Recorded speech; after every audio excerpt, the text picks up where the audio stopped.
උතුරෙන් තීරණ තීටා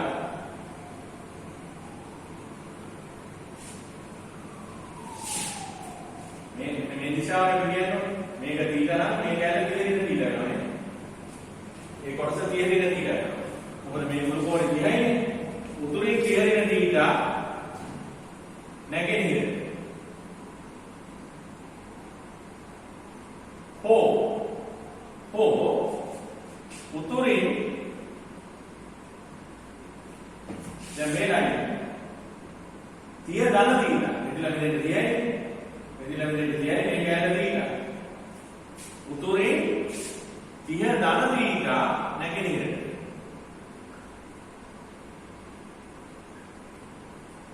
වන දිශාවකට යාත්‍රා කළ යුතුයි. වන දිශාවකට යාත්‍රා කළ යුතුයි. යාත්‍රා කළ යුතුයි. හෝ මෙතන දැම්ම වචනයක් හෝ කියන. උතුරින් කියන්නේ මේ ලයින් එක ගැන කිව්වේ.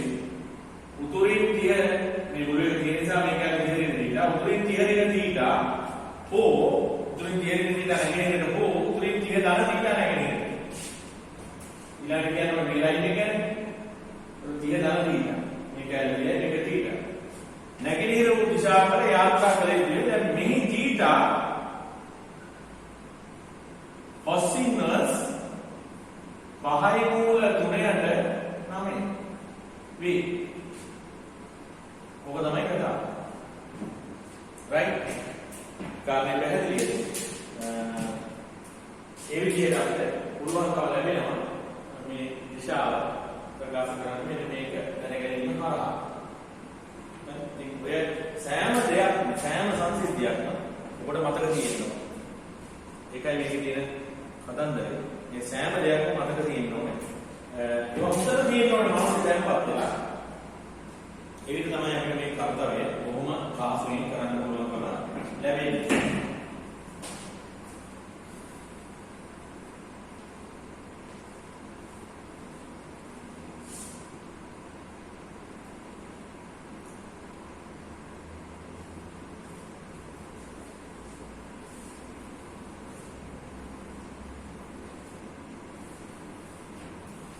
හොඳයි එහෙමනම් අපි තවත් එක විශේෂ සංසිද්ධි කීපයක් තමයි මේ සාකච්ඡා කරලා ඉවර කරේ අමුණීම කියන සංසිද්ධිය. ඒ යටතේ මම බොහොම විමාන පාඩුව ඔයගොල්ලොත් එක්ක මේ ගැටලු සාකච්ඡා කළා. බොහොම විමාන පාඩුව. හරි එහෙමනම් අපි ඊළඟට මේ මගේ ගෲප් එකේ තියෙන්නේ අර ගඟක් හරහා බෝට්ටුවක් කරේ මිනිහෙක් කරේ පීනීම හෝ යාත්‍රා කිරීම කියන කතන්දරය. ඒ කියන්නේ මෙන්න මෙහෙම හිතන්න ගඟක එක උරක ඉඳලා අනිත් උරේ දැනකට ගිහිල්ලා ආපහු වෙනවා. ඒක අති ගොඩක් බහුල එක සංසිද්ධියක් අපේ මේ සාපේක්ෂ ප්‍රවේගය ගණන්. හරි. බොහොම බහුල සංසිද්ධියක් ඒක. සාපේක්ෂ ප්‍රවේගය ගණන් වල බහුල සංසිද්ධියක් ඒක.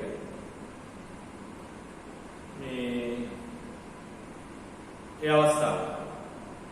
හරි. එතකොට දැන් තව එකක් තමයි ඔය ගුවන් යානයක් වගේ එකක් එක ගුවන් තොටුපළක ඉඳලා තව ගුවන් තොටුපළකට ගිහිල්ලා උඩඟක් තියෙන වෙලාවක ආපහු වෙන්නේ.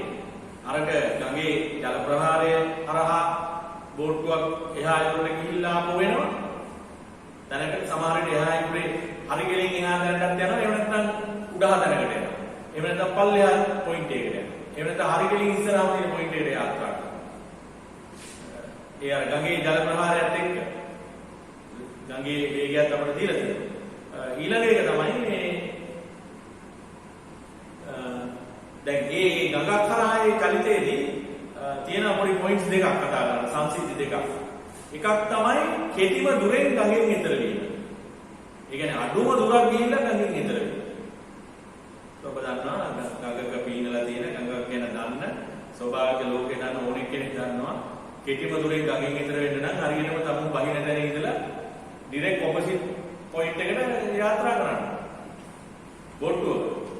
ඉතින් ඔබ දන්නවා ගඟ හරහාට ගලද්දී හරියට කෙලින් එහා පැත්තකට යන්න පුළුවන්ද බෝට්ටුව මේ පැත්තට මල්ලලා බදලා?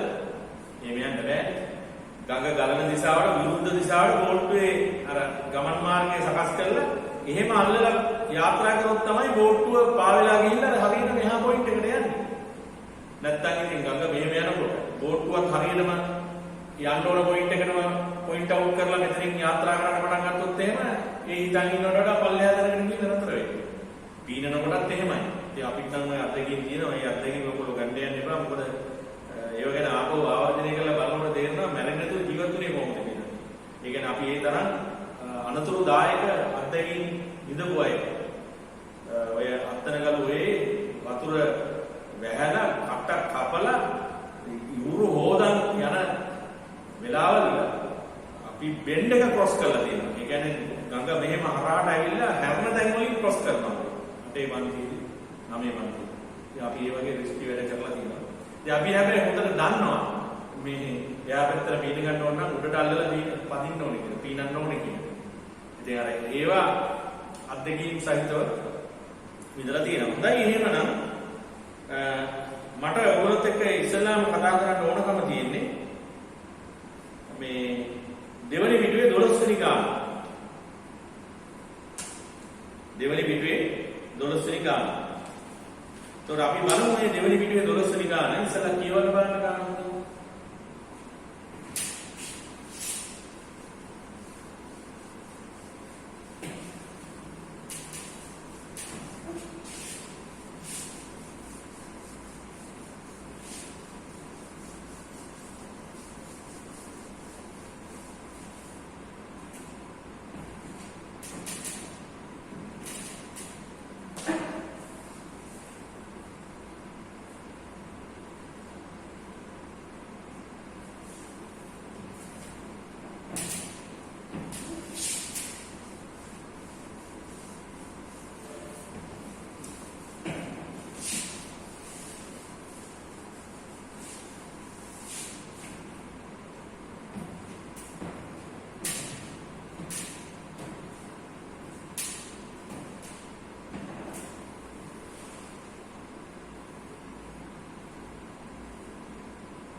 හරි එහෙනම් අපි බලමු ඍජු සමාන්තර ඉරුරු සහිත ගඟක පළල මීටර 25ක ගඟ පොළොවට සාපේක්ෂව තප්පරයට මීටර 8ක සතත වේගයෙන් ගලා බසයි. ඔන්න උතර තියෙනවා පැහැදිලි කරලා දෙන්න ඕන එකක්. නිසල ජලයේ තප්පරයට මීටර 12ක සතත වේගයෙන් යාත්‍රා කළ හැකි බෝට්ටුවක් එක් යුරක A නැමැති ලක්ෂ්‍යයේ සිට ඊට හරි ගෙලින් එහා යුරේ B නැමැති ලක්ෂ්‍යයට යාත්‍රා කරයි. දැන් උතන අපිට එනවා පොඩි මිස් ඉන්ෆර්මේෂන් එකක්. හරි ගෙලින් එහා පැත්තේ තියෙන එකට යාත්‍රා කරනවා කියුවහම අපි ඒ ඔළුවේ තියෙනවා හරියටම අර බෝට්ටුවේ පොයින්ට් අවුට් වෙලා තියෙන උල වගේ අර තියෙන ධාරේ හරියටම එහා පැත්තට අල්ලලා තමයි මේ යාත්‍රා කරන්නේ. එහෙම ගියාට ඔතෙන්ට එන්න බෑ. බෝට්ටුව උඩුගම් පැත්තට පොඩ්ඩක් ඇල කරලා වදින්න ඕනේ. හරි. ඔන්න උතන තේරුම් ගන්න යුතු කාරණයක් තියෙනවා. ඒ ගැන අපි කතා කරමු.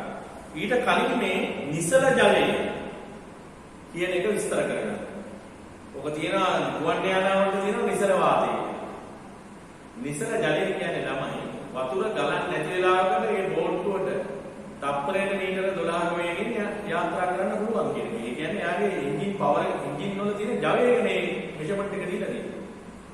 වතුර ගලන්නේ නැති දැනක අපි හිතමු විලක් කියලා. ඒ විලක එයාට තප්පරයට මීටර 12ක වේගෙන් යාත්‍රා කරන්න. හැබැයි ප්‍රශ්නේ තියෙන්නේ ඒ වතුර ගලන්නේ නැත්නම් වතුර ගලන වෙලාවක ඔබ දැම්මා කියලා එන්ජින් වල තියෙන කැපැසිටි එකේ අඩුවක් වෙන්නේ නැහැ. වතුර ගලන වෙලාවක දැම්මා කියලා එන්ජින් කැපැසිටි එක අර විදිහටම තියෙනවා. එයා ඒ විදිහටම එන්ජිම වැඩ කරනවා. තප්පරයට මීටර 12ක වේගයෙන් එයා ජෙනරේට් කරනවා. හැබැයි ඒක පොළොවට සාපේක්ෂව වේගයෙන් වෙන්නේ නැහැ එදා. මොකද හේතුව ගඟේ ගැලීමක් තියෙන නිසා ගඟේ ප්‍රවේගයයි මෙයාගේ මේ දැන් මේ මොහොතේ ජෙනරේට් කරන ස්පීඩ් එකේ දෙකේ සම්ප්‍රයුක්තය තමයි පොළොවට සාපේක්ෂව වේගය බවටපත් වෙන්නේ. එතකොට මේ 12 මොකක්ද? 12 තමයි ජලයට සාපේක්ෂ වේගය. ඒ වෙලාවේ වතුර ගලන නැති වෙලාවක වේගය ඉසලදී වේගයේ තප්පරයට මීටර 12යි කියන එක තුල තියෙන ප්‍රායෝගික ගණිතමය තේරුම තමයි වතුර ගලන්නේ නැති වෙලාවක යාට තප්පරයක මීටර 12ක වේගයෙන් බෝට්ටුව පදින්න පුළුවන්. ඒ බෝට්ටුවේ වේගය තියෙනවා. ඒක ඒ වෙලාවේ පොළොවට සාපේක්ෂ වේගයටම සමානයි. ඒ වතුර ගලන්නේ නිකන් මිලක වගේ. හැබැයි වතුර ගලන වෙලාවක ඒ බෝට්ටුවම ඔය තප්පරයක මීටර 12ක වේගය අර්ථ ගැන්වෙන්නේ පොළොවට සාපේක්ෂ වේගය ලෙස නෙමෙයි. ඒක ඒ වෙලාවේ අර ජලයට සාපේක්ෂ වේගයේ බවට පත් වෙනවා.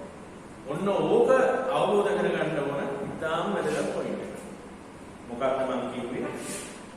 නිසලදී මිනිහෙකුට බෝට්ටුවක යාත්‍රා කරන්න පුළුවන්, පීනන්න පුළුවන් වේගය දීලා තියෙනවා මෙන්න. ඒකේ තේරුම වතුර ගලන්නේ නැත්නම් එයාට ඒ පීනන්න හෝ යාත්‍රා කරන්න පුළුවන් වේගය. ඒ වතුර ගලන්නේ නැත්නම්. හරි. ඒ කියන්නේ ඇත්තටම විලක් වගේ නේද? ඒ කියන්නේ පොළොවට සාපේක්ෂව. හැබැයි ඒ මිනිහම හෝ ඒ බෝට්ටුවම ජලයේ වේගයක් සහිත මාධ්‍යයකට ඇතුල් වුණොත් අර ස්පීඩ් එක එදාට පොළොවට සාපේක්ෂ වේගය නෙමෙයි. ඒක අදාළ මාධ්‍යයට සාපේක්ෂ වේගය. ජලය නම් ජලය. දැන් ওই විදිහම ඕක තියෙනවා ගුවන් යානාවලට. නිසල වාතයේ පැය කිලෝමීටර 100ක වේගයෙන් යාත්‍රා කර හැකි. නිසල වාතයේ පැය කිලෝමීටර 100ක වේගයෙන් යාත්‍රා කර හැකි ගුවන් යානයක්. හරි නිසල වාතය.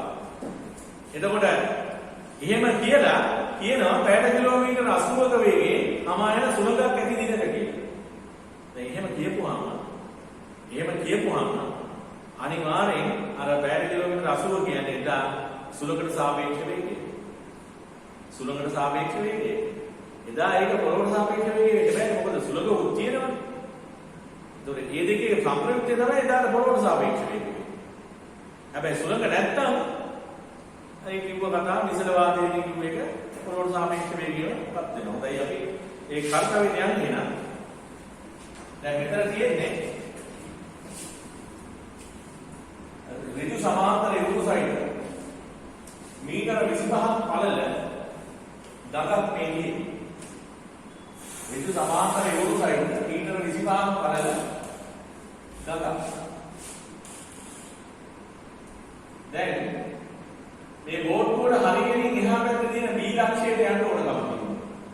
එහෙනම් ඉතාම වැහැදිලි පොළොවට සාපේක්ෂව බෝට්ටුවේ ප්‍රවේගය තියෙනවා හරියකින් ඉදිරියට. ඇයි පොළොවට සාපේක්ෂව බෝට්ටුව අතට යන්නේ? හැබැයි මේ බෝට්ටුව මෙන්න මේ විදිහට හැරිලා තමයි යන්නේ. මම මේක නිකන් ඕනකට වඩා විස්තර කරනවා නම් මේ තියෙන 12 කියන මේක ඊළඟට යාගේ ගුරුත්ව කේන්ද්‍රයට තව මේ පැත්තට ප්‍රවේගයක් තියෙනවා 8යි කියලා.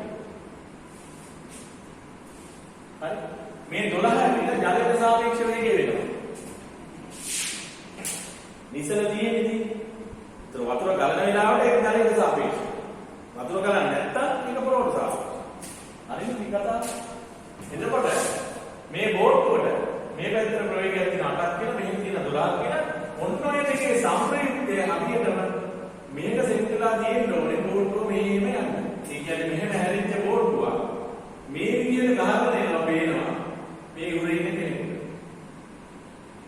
මම මෙතන තව ලස්සන අමතර කතාවක් කියනවා මේවා තේරුම් ගත යුතු නිසා. අපි හිතමු මේ වෙලාවේ වතුරේ පාවෙලා එනවා කොටේක නැගපු මිනිහෙක්. වතුරේ පාවෙලා එනවා කොටේක නැගපු මිනිහෙක් පාවෙලා එනවා වතුරේ. හරි. එතකොට එයා අර ගඟේ වතුරේ ස්පීඩ් එක තමයි එයාට තියෙන්නේ. ඒ කියන්නේ තප්පරයකට මීටර 8ක ස්පීඩ් එක තමයි එයාට තියෙන්නේ. හරි. මේ එයා ගඟේ පාවෙලා එනවා. එතකොට එයාට වෙන්නේ බෝට්ටුවක් මෙන්න මෙහෙට තප්පරයකට මීටර 12ක වේගයෙන් යනවා.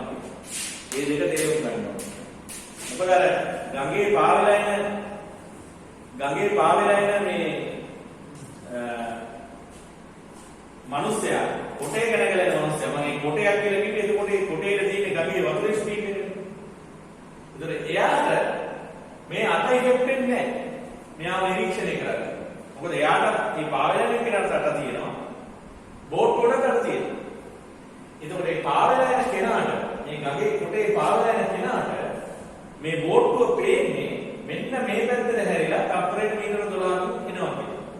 ඒ කියන්නේ ඇත්තටම ජලයට සාපේක්ෂව බෝට්ටුවේ ප්‍රවේගය තමයි එයා නිරීක්ෂණය වෙන්නේ. දැන් ඔක අපි තව විදිහකට කියනවනම් මෙන්න මෙහෙම කිව්වේ.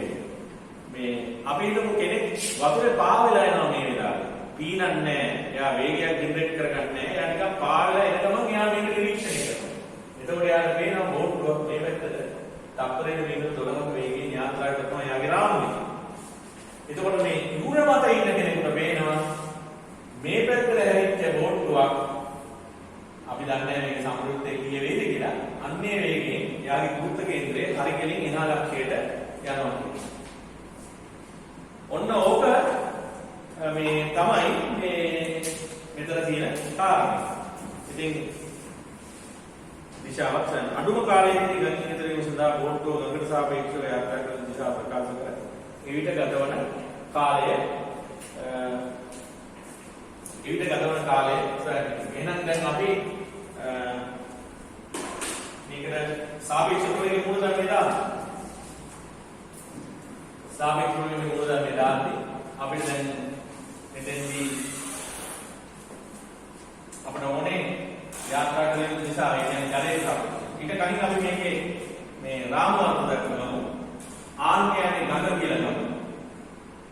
R ගඟ B බෝට්ටුව මේ ගඟ කියලා මම අදහස් කරේ ජලය කියන එක. E පොළොව. right? එතකොට අපි තොරතුරු දාගත්තොත් පොළොවට සාපේක්ෂව ගඟ ප්‍රවේගය මේ පැත්තට 8යි. ඊළඟට ගඟට සාපේක්ෂව බෝට්ටුවේ ප්‍රවේගයේ විශාලත්වය 12යි. ඊළඟට තව එක දෙයක් ගන්නවා පොළොවට සාපේක්ෂව බෝට්ටුවේ ප්‍රවේගයේ දිශාව 12යි. sorry දිශාව මේක. ඔන්න ඔය ටික දාන්න. දැන් මොන ඕක තේරුණාද? මේ පොළොවට සාපේක්ෂව බෝට්ටුවේ ප්‍රවේගයේ දිශාව මෙහෙම තියෙනවා. ඒක ඔළුවට වට ගන්න ඕන දෙයක් ඕක ටික. මම උනත් මේ පාඩම පටන් ගත්තේ කිව්වා. මේ සාපේක්ෂ ගණනය කියන එක අපේ එක්ස්පීරියන්ස් එකත් එක්ක ලොකුවට බඳ වෙලා නැහැ. මේකේ ඔපොසිට් එක තමයි අපේ එක්ස්පීරියන්ස් එකේ තියෙන්නේ. අන්න ඒක තමයි මේ ලොකු ප්‍රශ්නේ. ඔකට නිකන් උදාහරණයක් කිව්වොත් බුදුන්ගේ බණහලා ලේසියෙම නිවන් දකින්න පුළුවන් අබෞද්ධයෙක්. ඔය යුරෝපයේ රටවල මිනිස්සු එකනේ ඒවට සමහර අය සේරම කැමරාවක් දාලා එන්නේ. ඇයි හේතුව? ඒගොල්ලෝ බුදුමඩක් කිසි දෙයක් අහලා නැහැ. මේ කියන එක කෙලින්ම ඔළුවට වදිනවා මීටරේ හොඳලා. වැදිච්ච ගමන් මේ තේරෙන ආරි කියලා. අපිට උපන්දා සිට අද වෙනකන් අන්තියක් ගානේ බණ ඇහිලා, අන්තියක් ගානේ පිරිත් ඇහිලා, ආමුරු කෙනෙක් දානේ ගයක් ගානේ ආමුරුගේ බණ ඇහිලා මේවා බොරුවේ පැටලිලි සාහක අදහස් වලින් අධර්මයේ පිරීලා තියෙන ඔළුව. ඉතින් කිසිම විදියකින් සත්‍යය දකින්න බෑ. බුදුහාමුදුරුවෝ බණ ඇහිලා මේ බුදුහාමුදුරුවෝ බණ කියන්න ඕන නම් ඉස්සලාම මේ ඔළුව ඩිලීට් කරලා ඉන්න. ඔළුවේ තියෙන මේ ආටිස්ට් එකේ තියෙන මේ දේවල් ටික අයින් කරලා ඉන්නවා නිවන් දක්වා. ඒ වගේ තමයි මේ සාපේක්ෂ ප්‍රවේගයේ පාඩමේදී මම උදාහරණයක් කිව්වේ. මේ සාපේක්ෂ ප්‍රවේගයේ පාඩමේදී මීට විරුද්ධ ඔපොසිට් එක්ස්පීරියන්ස් එක තමයි අපේ තියෙන්නේ නිකන් මේක නෑ අපේ ඔළුවේ. ඒ නිසා දැන් ඔයගොල්ලන් හිතනවා නිකන් දැන් බෝට්ටුව මෙහෙට ඇවිල්ලා ඉඳි මොකද මෙහෙම එකක් වෙන්නේ. අපි මේ කතා කරන්නේ හත්තියේ බෝට්ටුවේ ගුරුත්ව කේන්ද්‍රය යන පාර. අපිට වැඩන්නේ බෝට්ටුව හැරිලා තියෙන්නේ. මේ පැත්තට හැරිච්ච බෝට්ටුව මෙහෙට ගහගෙන ගියාම ඉතින් මොකෝ මෙතන නිතර වෙනවනේ අමනුෂ්‍ය. හරි. ඒ කතාව. ළඟට සාපේක්ෂව බෝට්ටුවේ යාත්‍රා කරන දිශාව අපි ගහන්නේ. එහෙනම් ඒක ලියන විදිහට අපි ලියන්නේ. හරි. ඒ නිසා බෝට්ටුව ළඟට සාපේක්ෂව සමානයි ප්‍රවේගය බෝට්ටුවේ පොළොවට සාපේක්ෂව ධන ප්‍රවේගය පොළොවේ ළඟට සාපේක්ෂව. දැන් මෙතන එනවා පොළොවට සාපේක්ෂව බෝට්ටුවේ ප්‍රවේගයේ දිශාව දක්වා මේකයි.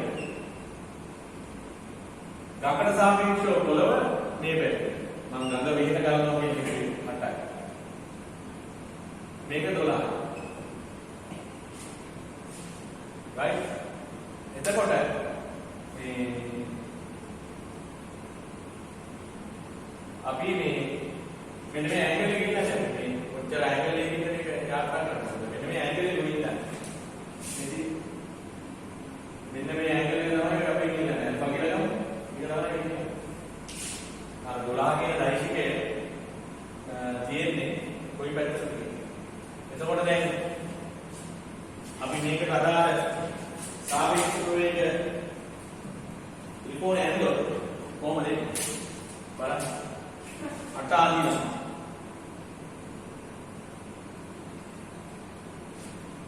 හරි අට ආදීනවා හැබැයි දැන් මේකේ කෙරවලින් මේක අදින්න ඕනේ හරි එතකොට උත්තරය හැටි වෙන්නේ විශාලත්වය 12ක් වෙච්ච එක. ඉතින් ඒක පටන් ගන්න මෙතනින්. එහෙනම් මෙතනින් අදින්න ඕනේ අපි වෘත්තය. විශාලත්වය 12ක් මෙතනින් මේකනේ උත්තරේ. ඒ උත්තරේ දෛශිකේ පටන් ගන්න මෙතනින්. එහෙනම් මෙතනින් අදින්න ඕනේ. අරේ 12ක් විතර වෘත්තය. ඒ නිසා මම මෙහෙම කරන්නේ. ඉස්සෙල්ලා වෘත්තය අදින්න.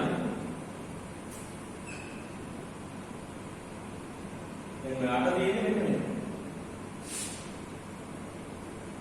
දැන් මේකේ කෙරවලේ මේ උත්තරේ තියෙන විශාලත්වය 12ක් වෙච්ච දෛශිකයක්.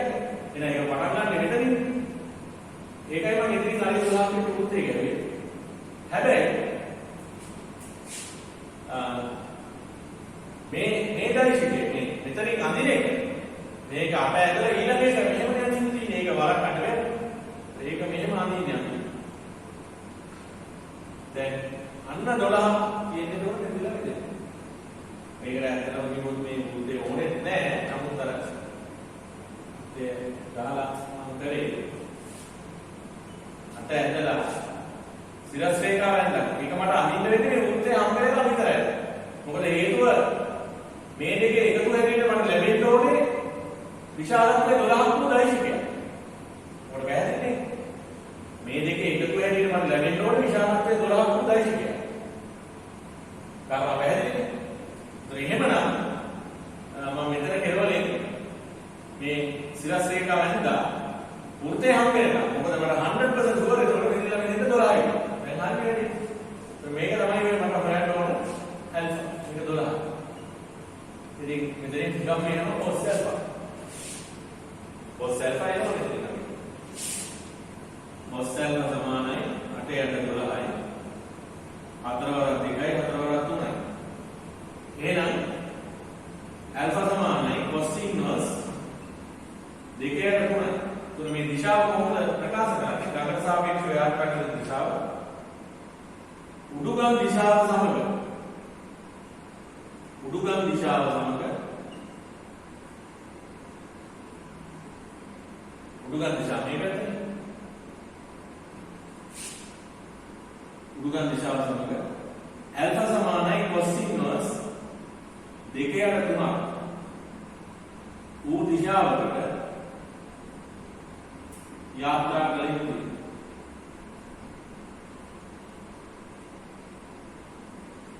ගමන සාපේක්ෂව ජලයට සාපේක්ෂව ගමනකට සාපේක්ෂව ජලයට සාපේක්ෂව යාත්‍රා කළ යුතුයි. ඕක තමයි උත්තරය. හරි. ජලයට සාපේක්ෂව යාත්‍රා කළ යුතුයි. ඔබ තේරුම් ගන්න ඕන කතාව. මම අර කිව්වා මොකද කතාව ඔළුවට ගන්න. දැන් පොළවේ ඉන්නේ කෙනෙකුට පේනවා බෝට්ටුවක්. මේ හරියට තේරුම් ගන්න. මම ඒවා කියන්නේ මේකයි. ඒක තේරුම් ගන්න යුතු නිසා. පොළවේ ඉන්නේ කෙනෙකුට පේනවා මෙහෙම හැරෙච්ච බෝට්ටුවක් පේනවා මේ පාත් එකේ. ඒ කියන්නේ පොළොවට සාපේක්ෂව මේ දුරතකින් දෙන්නේ. ජලයේ ඉන්නේ කෙනෙක්. මේ ජලයේ ඉන්නේ කෙනා ප්‍රැක්ටිකලි කොහොමද අර්ථ දක්වන්නේ? ජලයේ මොනවත් කරන්නේ නැතුව පාවෙ ඉන්න කෙනෙක්. එහෙම නැත්නම් කොටයක් උඩ නැගලා පාවෙලා ඉන්න කෙනෙක්. එයාට පේනවා බෝට්ටුවක් 12ක වේගයෙන් උඩුගම් දිශාවෙන් ඇල්ෆා කෝණයක් කාණතු දිශාවට යනවා. එයාට පේන්නේ මේ මෙහෙ යන බෝට්ටුව. ගඟේ රාමුවේදී බෝට්ටුවේ ප්‍රවේගය තියෙන්නේ මේකයි. ගඟේ රාමුව ආර්ගේ රාමුවේදී ආර්ගේ සමුද්‍රයේ රාමුවේදී බෝට්ටුවේ ප්‍රවේගය 12යි ඒක තියෙන්නේ මේ පැත්තේ.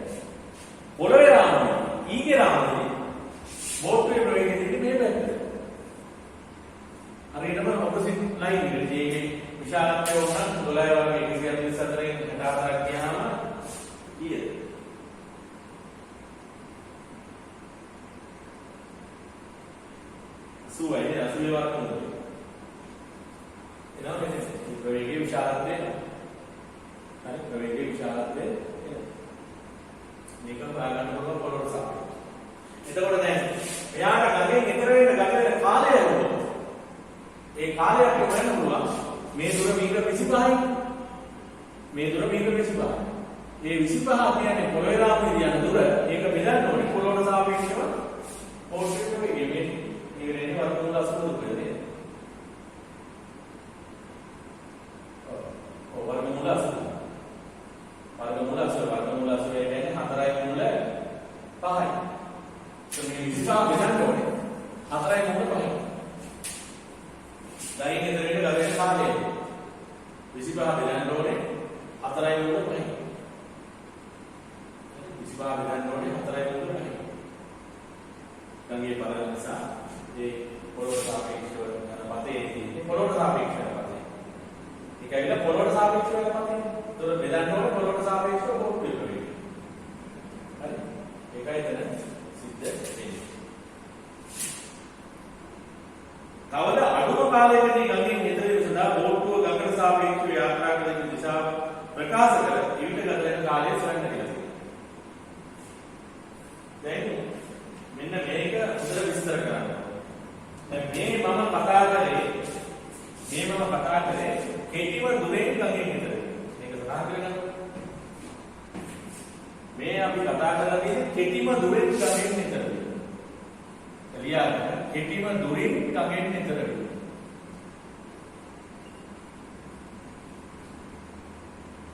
ඈතර වීම. හරි. මේ තියෙන්නේ කෙටිම දුරෙන් ගඟෙන් ඈතර වෙනවා. කෙටිම දුරෙන් ගඟෙන් ඈතර වෙන්න නම් පොළොවට සාපේක්ෂව මිනිහාගේ යටි වෘත්තුවේ හරි මොකක් හරි කොට කෑල්ලක හරි ප්‍රවේගය හරියටම ඔපොසිට් ඩිරෙක්ෂන් එකේ තියෙනවා. ගඟට දාන දැනින් හරියටම ඉස්සරහට ටාගට් වෙලා තියෙනවා. ඒක තමයි කෙටිම දුරෙන් ගඟෙන් ඈතර. දැන් මේක යනවා කෙටිම කාලයෙන් ගඟෙන් ඈතර වෙනවා. කෙටිම කාලයෙන් ගඟෙන් ඈතර වෙනවා. ඉස්සලා මේක නාම කරනවා.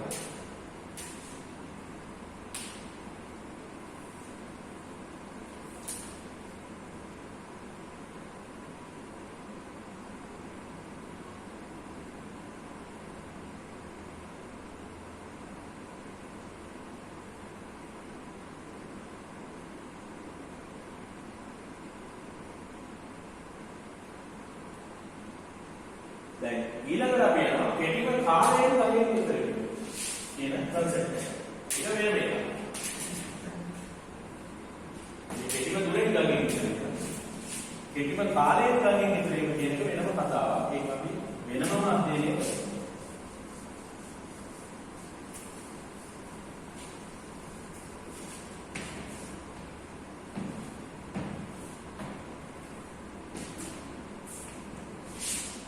කෙටිම කාලයෙන් ගඟෙන් ඈතර වෙනවා. කෙටිම කාලයෙන් ගඟෙන් ඈතර වෙනවා.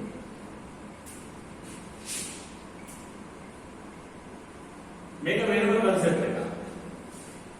මම කියන්නම් කෙටිම කාලයෙන් ගඟෙන් ඈතර වෙන්න නම් ජලයට සාපේක්ෂව හරියටම විරුද්ධ ලක්ෂයට එල්ල වෙලා යාත්‍රා කරනවා. ඒක ඉතින් ඔප්පු කරලා පෙන්නන්න පුළුවන්. පුළුවන් නම් ඒක try කරලා බලන්න ඒක ඔප්පු කරගන්න පුළුවන් දෙයක්. කෙටිම කාලයෙන් ගඟෙන් ඈතර වෙන්න නම් ගඟට සාපේක්ෂ ප්‍රවේගයේ හරි කෙලින් ප්‍රතිවිරුද්ධ ලක්ෂයට එල්ල වෙලා තියෙනවා. කෙටිම දුරෙන් ගඟෙන් ඈතර වෙන්න නම් පොළොවට සාපේක්ෂ ප්‍රවේගය හරි කෙලින් ඉදිරියේ තියෙන ලක්ෂයට එල්ල වෙලා තියෙනවා. මේ අවස්ථා දෙකේදීම හරි කෙලින් ඉදිරියෙන් එල්ල වෙලා තියෙන ලක්ෂයට තමයි තියෙන්නේ. හැබැයි රාමු දෙක වෙනස්. නායපාරක් කියනවා. කෙටිම දුරෙන් ගඟෙන් ඈතර වෙන්න නම් පොළොවට සාපේක්ෂව ප්‍රවේගය හරි කෙලින් විරුද්ධ ලක්ෂයට එල්ල වෙලා තියෙනවා. හරි කෙටිම දුරෙන් ගඟෙන් ඈතර වෙන්න කියලා කියන්නේ. ඒකෝට මේ කියන වාහනේ හරි බෝට්ටුව හරි මිනිහ හරි කෙටිම දුර ඔස්සේ යන්නේ නැතුව මොකද කෙටිම දුරෙන් ගඟෙන් ඈතර වෙන්නේ. ඒක කරන්නේ බෑනේ. ඉතින් යා කෙටිම දුරෙන් යන්න ඕනේ. ඒ කෙටිම දුරෙන් යන්න නම් පොළොවට සාපේක්ෂව ඉතින් එයාගේ පතේ තියෙන්නේ දෙයක්. සිටිගලි එන්නේ කියලා පොළොවේ කොහේ හැදෙන්නේ. මේ බෝට්ටුව එහා පැත්තට යන්න ඕනේ. ඒ කෙටිම දුරෙන් කෙටිම කාලේ ගඟෙන් ඈතර වෙන්න නම් ගඟට සාපේක්ෂව බෝට්ටුවේ ප්‍රවේගය අර ලයින් එකේ ඔපොසිට් ලයින් එකටම එල්ල වෙලා තියෙනවා. එතකොට හැබැයි මේ පැත්තට එල්ල කරලා තමයි කෙලිම කාලයෙන් ගමෙන් ඉතර වෙන්න යාත්‍රා කරන්නේ. එතකොට මේක ගහගෙන ගිහිල්ලා ගොඩබයි පහලගම් ගිහුවේ. ඔපොසිට් පැත්තට ඇදලා පල්ලෙය හදන්න තමයි ගොඩවන්නේ. කාරණා පැහැදිලිද කියලා මම හිතනවා. කාරණා පැහැදිලිද කියලා මම හිතනවා. හරි? කාරණා පැහැදිලිද කියලා මම හිතනවා. තේරුණා? කෙටිම දුරෙන් ගඟෙන් ඉතර වෙන්න නම් මේ පොළොවට සාපේක්ෂව ප්‍රවේගය විරුද්ධ ලක්ෂයට එල්ල වෙලා තියෙනවා. ඉතින් ඒක හරියනේ. කෙටිම දුරෙන් ගඟෙන් ඉතර වෙනවා. කෙටිම දුර කියන්නේ විරුද්ධ ලක්ෂයට තියෙන ලයින් එක. කෙටිම කාලයෙන් ගඟෙන් ඉතර වෙන්න නම් ගඟට සාපේක්ෂ ප්‍රවේගය. ගඟට සාපේක්ෂ ප්‍රවේගය අර ඔපොසිට් ලයින් එකට පොයින්ට් එකට එල්ලලා තියෙනවා. ඒ කියන්නේ බෝට්ටුවේ අර මුල පැත්තෙන් අපි කෙලින් එහෙම අල්ලලා බලන්න. හැබැයි ඉතින් එතකොට යා පොළොවට සාපේක්ෂව නැහැ පල්ලෙහා. හරි. එතකොට එහෙනම් සාපේක්ෂ ප්‍රවේග මූලධර්මයේ ලියුවොත් මේ අවස්ථාවට අදාළ සාපේක්ෂ ප්‍රවේග මූලධර්මය මම ලියුවා. ගඟට සාපේක්ෂව බෝට්ටුව කියලා ගන්න. සමානයි ප්‍රවේගය බෝට්ටුවේ පොළොවට සාපේක්ෂව ගන්න. ප්‍රවේගය පොළොවේ සාමාන්‍යයෙන් මේ උත්තේජනය ගන්න අඩුවෙන්ම තොරතුරු ගන්න.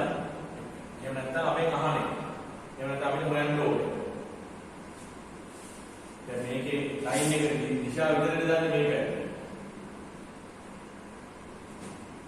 ඒතකොට ඉත කලින් මෙන්න මෙතන අපි වාක්‍යයක් ලියුවොත් හොඳයි. කෙටිම දුරෙන් ගඟෙන් ඈතර වීමට නම් කෙටිම කාලයෙන් ගඟෙන් ඈතර වීමට නම් කෙටිම කාලයෙන් ගඟෙන් ඈතර වීමට නම්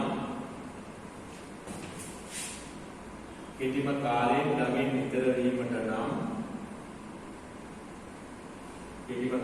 ගඟෙන් ඈතර වීමට නම් ගඟට සාපේක්ෂව බෝට්ටුවේ ප්‍රවේගයේ දිශාව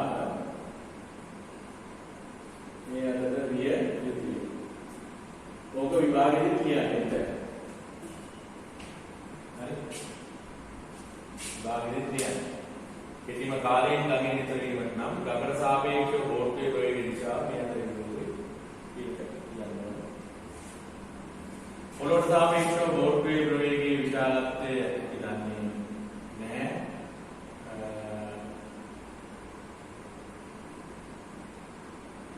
අතර මේක තමයි කිසිම දෙයක් නොදන්නේ නේද? ඒක මුක්ත කරලා ලියමු මේ කියප එක නෙමෙයි. අඩුවෙන් ගන්න මේ කියන්නේ පොළොවට සාපේක්ෂව බෝට්ටුවේ ප්‍රවේගයේ දිශාව ප්‍රවේගය සමානයි. ප්‍රවේගය බෝට්ටුවේ ගඟට සාපේක්ෂව ධන ප්‍රවේගය ගඟේ පොළොවට සාපේක්ෂව. පොළොවට සාපේක්ෂව බෝට්ටුවේ ප්‍රවේගයේ විශාලත්වය දන්නේ නැහැ, දිශාව දන්නේ නැහැ. මේකක්වත් දන්නේ නැහැ. හැබැයි ගඟට සාපේක්ෂව බෝට්ටුවේ ප්‍රවේගයේ දිශාව දන්නවා කියන්නේ පොළොවට සාපේක්ෂව ගඟ මේ පැත්තට අතයි කියලා අපි දන්නවා.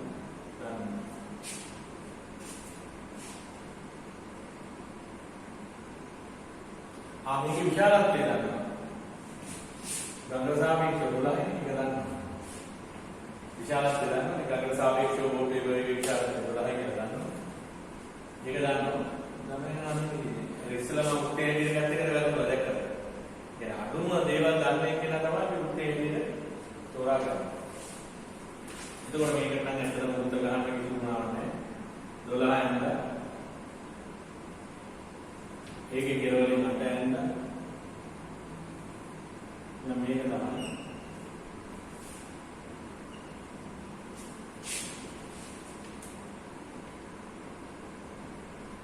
ඔබට මේක තවද අඩුම කාලයකදී ගඟෙන් එතර වෙනා බෝට්ටුව ගඟට සාපේක්ෂව යාත්‍රා කළ යුතු දිශාව ප්‍රකාශ කරන්න තියෙනවා හොයන්න නැහැ. හරි. හරිද? කාන්නේ වැරදිද? බෝට්ටුව ගඟට සාපේක්ෂව යාත්‍රා කළ යුතු දිශාව ප්‍රකාශ කරලා තියෙනවා.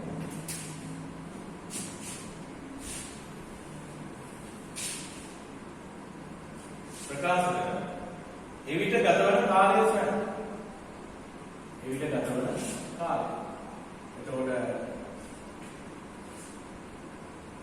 කාලේ අපිට හොයන්න පුළුවන්.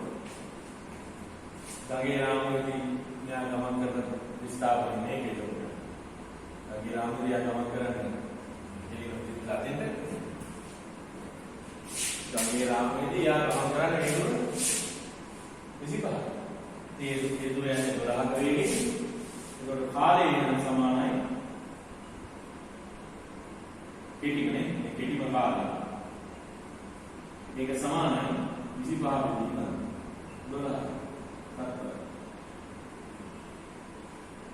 හැබැයි අපි මේ කාලය හෙව්වේ ගඟ කියන රාමුවට සාපේක්ෂව. ඒවා හරියටම තේරුම් ගන්න ඕනේ. මොකද හේතුව ගඟේ රාමුවෙන් මෙයා යන්නේ හේතුව. එදින්ම එහා යුරට ફોકસ කරලා නේද? කෙටිම කාලයක ගඟෙන් ඉතරේ වුණා. ගඟට සාපේක්ෂව බෝට් එකේ ප්‍රවේගය නිසා මේ අතරේ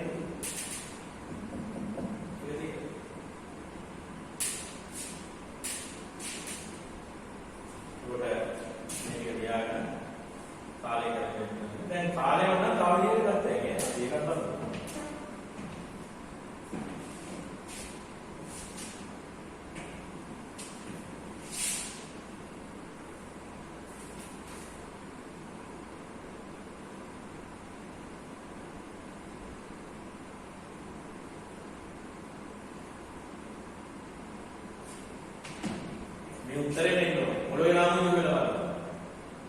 හරි? පොළොවේ රාමුව කියලා බලන්න. පොළොවේ රාමුව හෙව්වත් මේ උත්තරේ වෙනවා. ඔන්න බලන්න. පොළොවේ රාමුව වෙනවා නම් හැබැයි ප්‍රශ්නේ තියෙන්නේ මේ බෝට්ටුව කොහෙටද ඉතර වෙන්නේ කියලා අල්ලගන්න. මෙහෙමනේ මෙයා යාත්‍රා කරන්නේ. මෙයා ගිහිල්ලා ගොඩ බහින්නේ මේ වගේ තමයි. අපි ගමු මේ මොනේ පීරන්නේ. මේ තියෙන්නේ පොළොවට සාපේක්ෂව බෝට්ටුවේ ප්‍රවේගයේ පෙත තියෙන්නේ මේක. මේක නෙමෙයි මේක ප්‍රවේගය තමයි. මේ තියෙන්නේ පෙත. මේ කොනේ පීර. මේක 25. මෙන්න මේ දුර හොයාගන්න. අපි ගමු මේක x0 කියලා.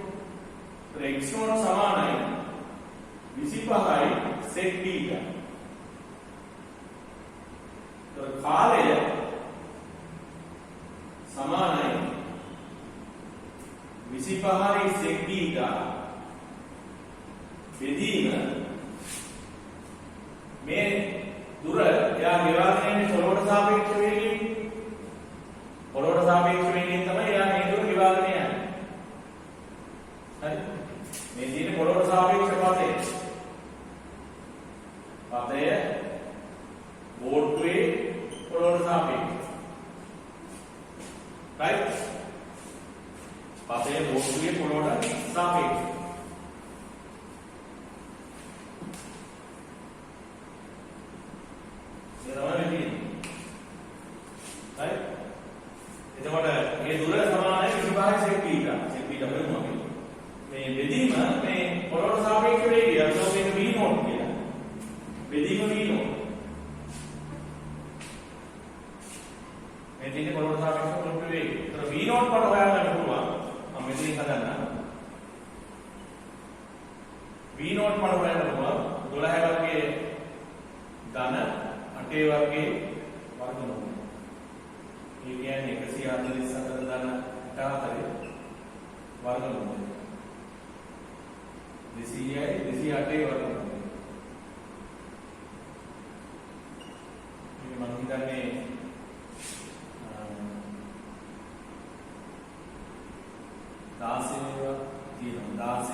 sec b ලා දාන්න. දැන් ආදේශ කළා 25යි sec b එක. sec b ලා කියන්නේ මූල 13 බෙදීම 3. මූල 13 බෙදීම 3. ඒක බෙදනවා v නෝට් වලින්. 4යි මූල 13. 4යි මූල 13. මූල 13 මූල 13 ගන්නවා 25 බෙදීම 12 කියලා මේ මොනවද වේද මෙතන උත්තරේ එනවා 25 බෙදීම 12. අර කලින් උත්තරේ මොන්නේ කලින් උත්තරේ ඉතින් අපි මෙතන නැහින්නේ පොළොවේ රාමයෙන් මේ හොයන්න මේ පේෂන්ට් මේ මේවා ටික ඔක්කොම හොයන්න ඕනේ. මේ ඔක්කොම ටික හොයන්න ඕනේ වැඩේ කරා. හොයලා මේක බෙදලා ගන්න ඕනේ. රූප ඇදලා මෙන්නන්න ඕනේ. ඉතින් මෙතන අපිට ඒක ඉස්සරහට ඕ මේකත් සරහන් කරගන්න.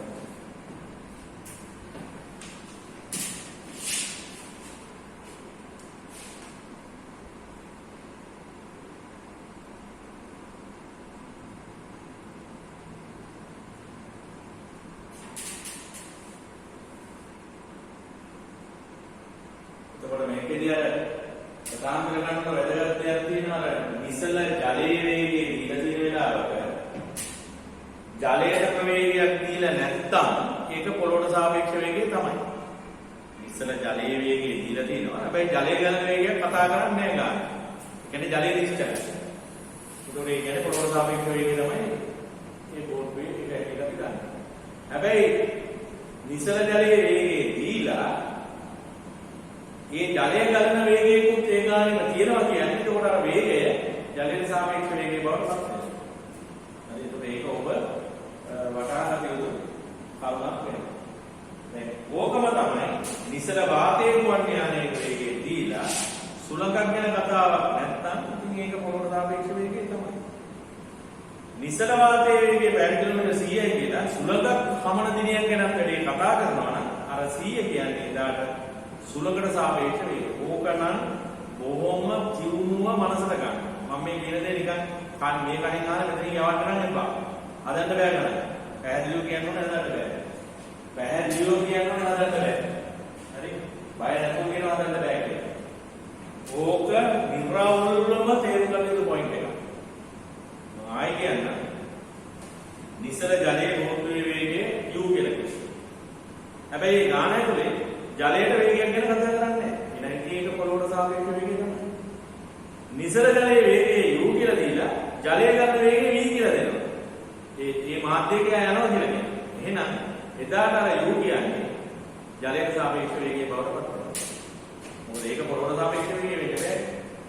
ප්‍රවේග සමග දෙකක් තියෙනවා. u v දෙකම තියෙනවා. ඒ දෙකේ සාපේක්ෂව පොළොවට වෙන්නේ. අනිත් සරල ධර්මයක්. ඒ වගේම තමයි නිසල වාතයේ ගුවන් යානයේ වේගය u කියලා තියෙනවා. හැබැයි මේ ගාන ඇතුලේ සුළඟක් ගැන කතාවක් නැහැ. එහෙනම් ඒක පොළොවට සාපේක්ෂ වේගය තමයි. නිසල වාතයේ වේගය u කියලා දීලා සුළඟක වේගයක් ගැන කතා කරනවා නම් අන්නේ u කියන්නේ දාට වාතයට සාපේක්ෂව නැත්නම් සුළඟට සාපේක්ෂව. ඔන්නේ කාලු. ඒකයි මම කියන්නේ මේ ස්ටඩි එක මම මේ ගණන් 20ක් විතර දැන් මොකද ඒක කතා කරන්නේ ආවා. ගණන් 18ක් විතර. මේක හරහා මම ඔයගොල්ලොත් එක්ක මේ සාපේක්ෂ වේගය සම්බන්ධ මේ කන්සෙප්ට් එක. හරිද? ඉතින් මම මේක දෙන්න පුළුවන් ඔක්කොම මට්ටමට ඉතින් දැන් තව ගැටලු 25ක් විතර ලොකු ගණන් හදන්න පටන් ගන්නවා.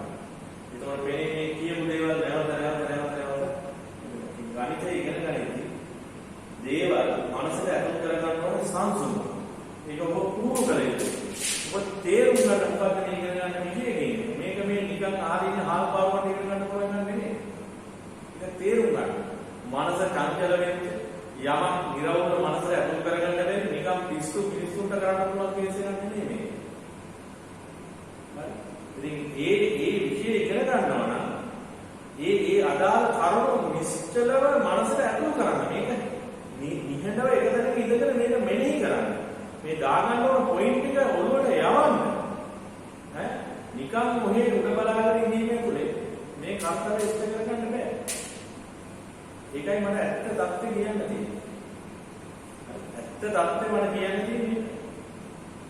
ඒක තමයි ඇත්ත ස්වභාවය. ඉතින් එහෙමනම් මේ පාඩමේ කෙරෙන්න ඕන හරිය ඔක්කොම එක කරලා තියෙනවා. හැබැයි තව ගණන් දෙකක් තියෙනවා. තව වෙනම concept එකක් තියෙනවා. අර ගුවන් යානයක් එක තුරුවලක ඉඳලා අනිත් තුරුවලට ගිහිල්ලා එන එක කියන්නේ. ඒකයි තව අර 3 වෙනි පිටුවේ 4 වෙනි ගාන. එතකොට දැන්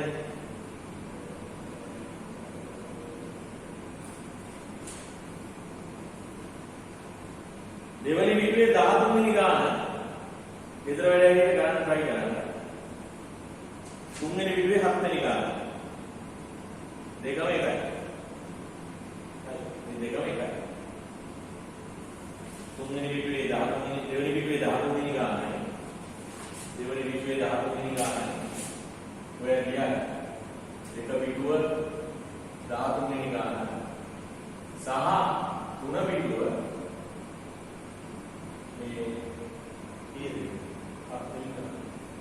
මේ දෙකේම තියෙන ගුවන් යානය sorry 7 වෙනි ගානේ තියෙන්නේ මේ ගඟක් ය. මේකේ තියෙන්නේ ගුවන් යානය. මේකේ තියෙන්නේ ගඟක් විතර විතර. හරි. ඒ දෙකේම වෙන්නේ එකම දේ. හරි. මම ඔබට කියනවා මේක try කරන්න කියලා. තනි. එතකොට ඉන්ටර්වල් එකකින් පස්සේ දැන් මෙතනින් පස්සේ මම ඒ කාලයක් සම්බන්ධ වෙනවා. ඔබත් එක්ක ඔන්ලයින් ඔබට අහන්න තියෙන ඕන ප්‍රශ්නයක් අහන්න. හරි. ඔබට අහන්න තියෙන ඕනෑම ප්‍රශ්නයක් අහන්න පුළුවන්. ඊට පස්සේ මේක සටහන් කරගන්න. මේක සටහන්